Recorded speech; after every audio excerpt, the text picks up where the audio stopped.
I was right about the teeth. It was something toothy. Amanda, the bite is on right now. The bite is literally Hurry up. insane. Fish on.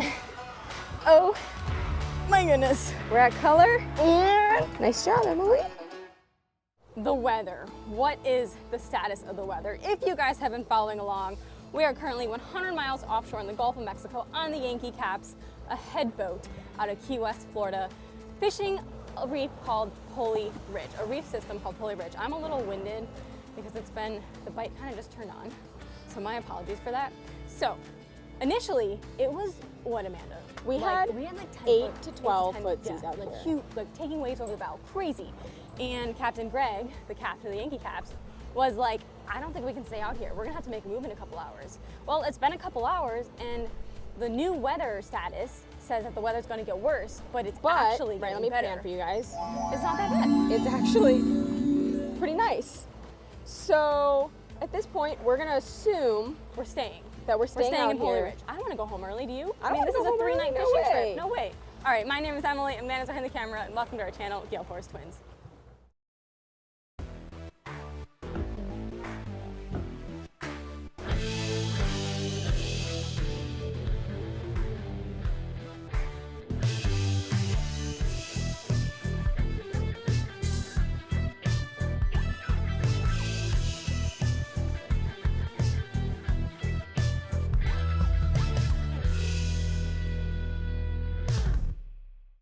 Fish on.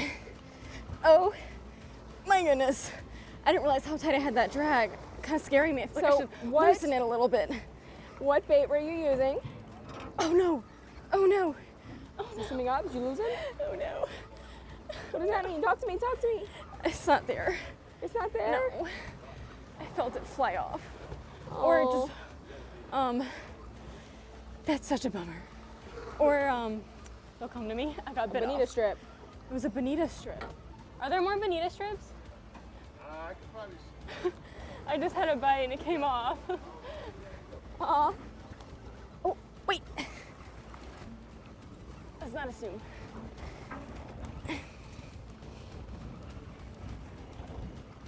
Doesn't look like it, but No.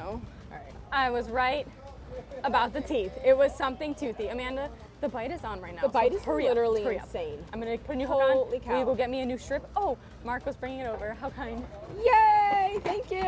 There's Marco coming around with a new strip for Emily, and I need to get a new battery for my camera because we're literally at 9% battery. See you when the fish is on. This is how fast things change out here. So we just told you that we think we're gonna be fine, not gonna have a problem. Turns out the wind is going to come and it is going to blow. And Captain Greg totally thinks so as well.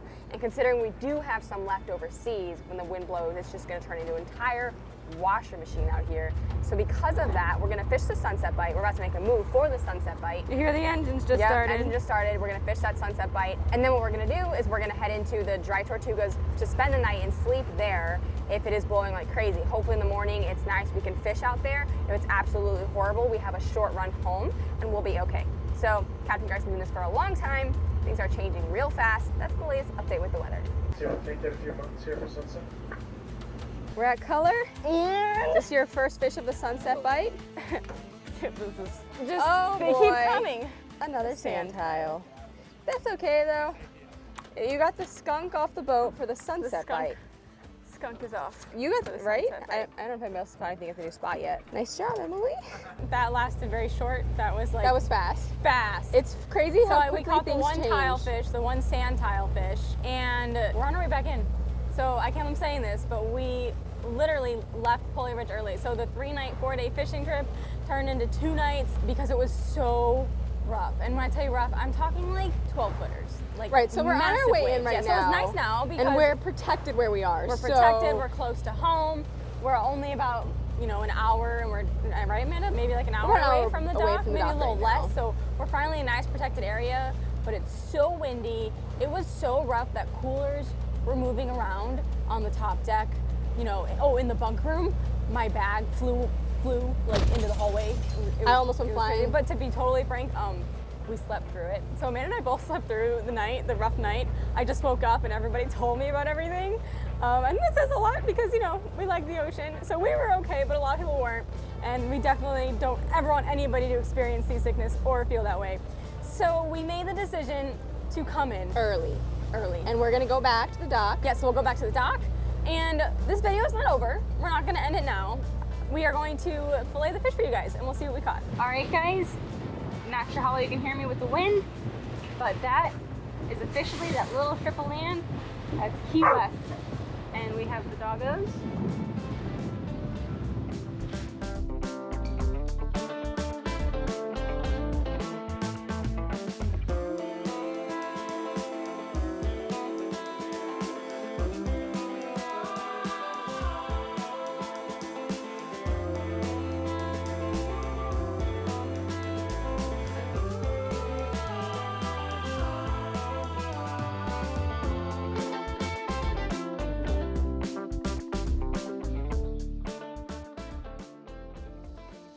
We are back at the dock ready to fillet our fish. Now this is the least amount of fish we've ever caught in Polly Ridge, but this was also our 6th time going, and the fact that it took number 6 to have to go back early and not catch a lot of fish, it's fishing, not catching for a reason. So check it out. We still got a couple quality fish. So now obviously we caught a lot of sand tiles. Yes, we caught a lot of sand tiles. Had a lot of action. Had plenty of action, but these were the meat eating fish that we kept. Yes, so we had sand tiles that we totally gave away. So this big red grouper here. Yep. You have already seen him. You've already seen him be filleted. It's true. He is part of our Catch, Clean, Cook mystery fish video. So if you guys want to watch that, I'll link in the description box. But we will fillet our mutton snapper and our red grouper. I don't want to say little, it's really not little, but our smaller red grouper. Here we go. We're gonna make our first cuts into our smaller red grouper. And I will be curious to see if this guy has any parasites in him. Okay, so we are making a cut. Our outline cut, Amanda. Our outline cut down the backbone. That is our trick. So we like to outline our catch first. There we go. Making that nice outline on our fish. There we go, now we got him in focus. And okay, Emily just did the trick that we like to do is once you get to the bottom, she sticks the knife through all the way, just to basically get through the skin on the tail. So there's Mr. Red Grouper. Thank you for your meat. We are very excited to eat you. And before we remove the fillet from the other side, we're gonna outline both sides of the fish, which is a good tip when you have bigger fish, especially like rounder fish that have they've got some tough skin, these guys. So by outlining both sides of the fish first, it makes it easier to get a nice clean fillet out of it. So we outline both sides before we go in and really separate that meat from the backbone. So now we start separating the meat from the backbone back on side number 1. And as you can see, Emily's just kind of using her thumb to hold up the meat and slides the knife in there up against the backbone to pull it away. So that looks really good, Emily. Nice job on filleting your grouper. Thank you, You can Amanda. see the meat just really separates really well right here, all the way down to that backbone. And she goes over the backbone and does it over the spine, Amanda. Over the spine, this yes, whole you're thing right. is the backbone. That's true, over the spine, on the other side, and then, wow, that All right, looks amazing. This is the hardest part here. Yes, this is the hardest part. So Kind of gotta. we basically have to get through the gills. There's a couple different ways you can do this. The rib cage. The rib cage, yes, that's what I meant. Not the gills, Amanda, Yes, the rib cage. I know, I'm, it's Squid been- brain. We're on squid brain. Yeah, so that was beautiful. We're using a stiff knife for this guy. Yeah, pretty stiff. Because they have really tough rib cages and, you know, really tough skin. So snappers, I prefer like more flexible knives, but groupers, red groupers, big muttons, I like to use a stiffer knife. So that's what we're using today. Now I switched to a more flexible knife There you go. for the skinning portion. Do that again. Can we see that? Bend your knife. Yeah, and then can you grab the stiff knife? Okay, Okay, equal amount of pressure though. I'm doing my best. It's kind of hard. Looks like you're bending them both pretty well. Okay, there you go. Yeah, yeah, we can tell. Anyways, Okay, stiff. Yeah. Flexible. It's hard because I'm using my left hand and my right hand. Flexible. All right. Okay, you'll have to believe us. So go ahead and we're gonna basically use our flexible knife for the getting the meat. Guys, I'm out of words right now. I'm sorry. It's been, do you notice, Emily? Can you tell? Yeah. I'm so out of words right now. It is not even funny. We've been out there in 12-foot seas for like. Okay, Amanda, I found a parasite. We found a parasite. All right, right there. Honestly, we see it? The right black there, dot? and Yep. It's here. All right. So I don't think I've seen so few parasites in a red grouper in my life. I would say that's probably because we got this is smaller, not small, but a smaller red grouper. A lot of times the smaller guys don't have those parasites yet. So this is the stomach and the rib cage. Just gonna cut it out. Just cutting that out. And when you have parasites in red groupers, I mean, basically you have two options. You can cut it out completely, or you can cook it and it's extra protein. These guys are harmless. This type of parasite, it's not going to do anything. I do know a guy once ate the parasite raw just to prove it was harmless, which I think was a bit aggressive, and I would not recommend that. So me personally, I'm just gonna do this. Yep, we're just gonna cut it out. There you go. Just cut that guy out. So there goes that parasite. He's gone. Got a beautiful fillet, some great meat, and I'm pretty excited. We can cut this guy. Honestly, I would cut this fillet into like tenders or something once we're ready to cook him up. And here comes The mutton mutton snapper. snapper. So Emily, I need to know, yeah. what is your favorite pulley ridge fish to eat? My favorite pulley ridge fish to eat? Yeah, like a fish you would catch out in Pulley Ridge. What would you eat? Oh boy. I know the answer to this. What is it? I'm having squid brain. You don't remember? Is it a grouper, a mutton? We did not catch any this time, but it would have to be a ham bone. Oh, Which is my kind gosh. of, it's a nickname for a very large blackfin snapper or a yellow eye. That would be really good too. So those are deep water snappers. Like these mutton snappers were caught deep as well, but not, these were caught in what, Amanda? 200-ish? 200 feet-ish, yeah. The ham bones and the yellow eyes, those are caught in 400, 500 feet of water. It's like, I like the deeper the water gets, the more I like the fish. Let's put it that way. agree. I But feel then like the reason the meat why is sweeter. So there's tilefish and golden tilefish, blue and tilefish, golden tilefish. There's deep water groupers, snowy groupers. But I specifically prefer the deep water snappers because I like deep water fish, but then I like Thin fillets. Yes. So you get the best of both worlds when you do a deep water snapper. Now a deep water grouper, absolutely delicious, but the fillets are thick. I do like them. I like the deep water fish to have a sweeter flavor to it, especially because of the diet. So they eat, the deep water fish are eating more shellfish and crustaceans, so their meat actually gets sweeter and kind of spongy like a lobster. So I'm a deep water fish person all the way when it comes to eating, and then if I want to get really nitty gritty, I would go for the snapper.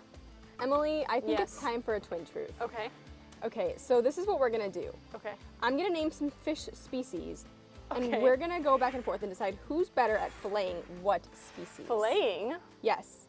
Okay. Do you think you're better at filleting some species than me?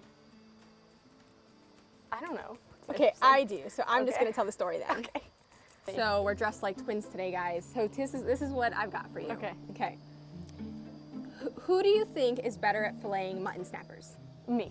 I agree with that. You're pushing me out of the frame. Sorry, Amanda. Here, slide that way. Okay. There you go. Cut that. All right. I agree with that.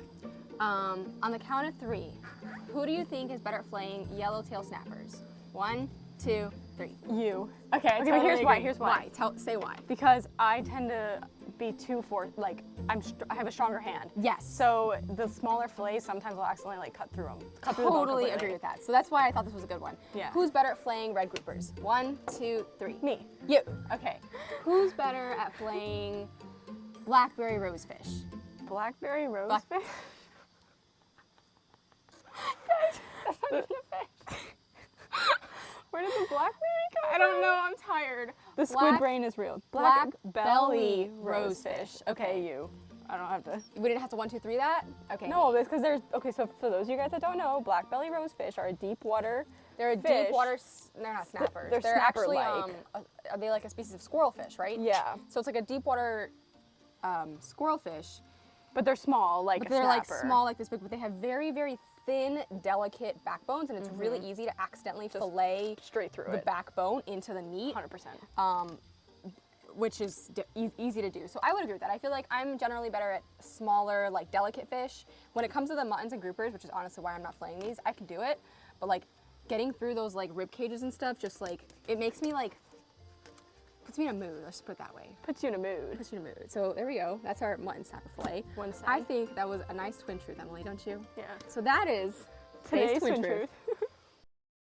If you throw a fish in the water, especially if you're in a canal or somewhere where the water flow is not really good, you really want it to sink. If not, it'll smell, and you will be able to smell it from the land. Well, it'll float basically. And sorry, my bad. If you don't do it right, it'll float and then smell.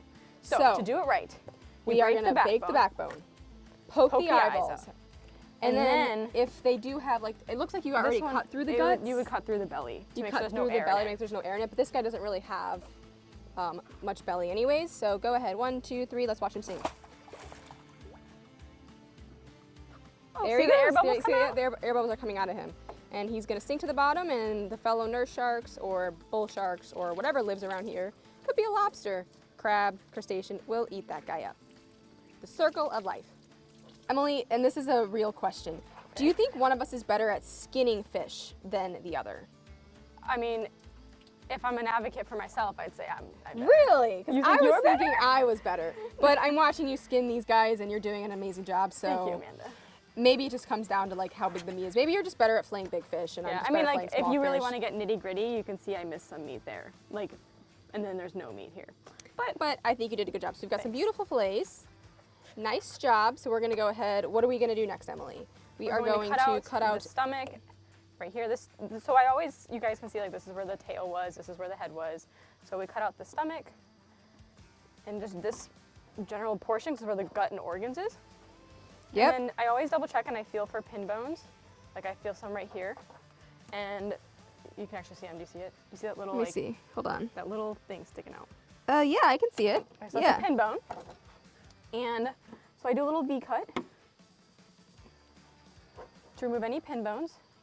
Yep. And mutton snappers almost never have parasites, so don't definitely think not I've something ever we're seen gonna one. worry about. So nice job, and we're gonna get these guys in some bags, and we're gonna actually vacuum seal. Let's compare. I know we should do, Amanda. Yes. Let's take out the red grouper Okay. and compare the fillets and see what differences we notice. Okay, let's do that. Let me grab them. Guess who came out to say hello? Hi, River. Hi, Bud. Here's River. This is our family's miniature dachshund, not our dog. Our dog is Kona. Kona's in the shade because she gets hot easily. She's a black dog. River's obsessed with the hose, so he's getting some fresh water. Emily, do you want to see if River likes raw fish? Sure. So let's give him a piece of the mutton because we know there's no parasites in there. So cut up a piece of the mutton and let's give River Because a there's little... no parasites, we're gonna eat it anyways. Well, true. All right, so River is not interested at all. He actually Kinda walked sit. away. I don't think Kona's gonna like I it don't think because she's gonna like Kona's a it. very finicky eater. Like she is not a ooh. You gonna eat it, Bear? Did she spit it out? Yeah. She spit it out. Yeah, that's what Kona does. Kona is a finicky eater. Cody, say hi. Say hi to everybody. You did such a good job in Polly Ridge. She's going back. Oh, ooh. She ate it. That's the first time I've ever seen her eat raw meat. Raw fish? Did you like that, Bear? Did you like that? Oh, so yeah. tasty. So Emily pulled these out when I was looking at Kona, and I had no idea. You can't see a difference. I thought they were both like mutton fillets, but the one on the left is the this red is the red grouper, grouper and this is the mutton. and they were similar sized fish. So I would say they're both pretty clear. It looks like the grouper has a little bit more bloodline in it. Mm-hmm. Like in general, bloodlines are a little Yeah. bit darker and larger. There you go. Yeah. Yeah, so definitely a larger bloodline. But that could also just be this particular fish too. So we're not really comparing apples to apples, but just a fun little comparison for you. That will sum up our shortest Polly Ridge season that we've ever had. Season 3 6. episodes, guys. 3 episodes. 3 good fish. A day, not even This a was day more of of like fishing. a day in This is more like a vlog than a This fishing is more video. of a realistic. These fishing days happen. They Yes, do. They do. And we take you guys with us whether we catch a ton or we don't catch a lot It's been at all. 6 seasons in Polly Ridge, so I think that the fact that this happened on season 6. I mean, the fact that we didn't have to cancel. I mean, obviously we ended up coming back we got early. like 12 technically we had hours. like 15 hours of fishing, but like that doesn't 15 hours of include- fishing in like 10-foot seas was a lot. It and was you had to harder. eat breakfast and you have to eat lunch and then Right, you know, that includes everything. You know, 15 hours of fishable we're 15 time. hours out there where you could have fished if you wanted, but that doesn't count running between spots. So guys, it happens, but I had a great time. I had a great time too. I love being out Actually, there. There's I nothing didn't mind the quite like. seas, but 50% of our guests were seasick. Yeah. So yeah. It's not ideal. it's not fun. At all. But if you guys liked these episodes, we'll link other Polly Ridge episodes for you. And we're also going back again this year. So not too long from now. Season 7 is only a couple months away. Not that far away. We hope you guys get out there, Have fun, and stay safe.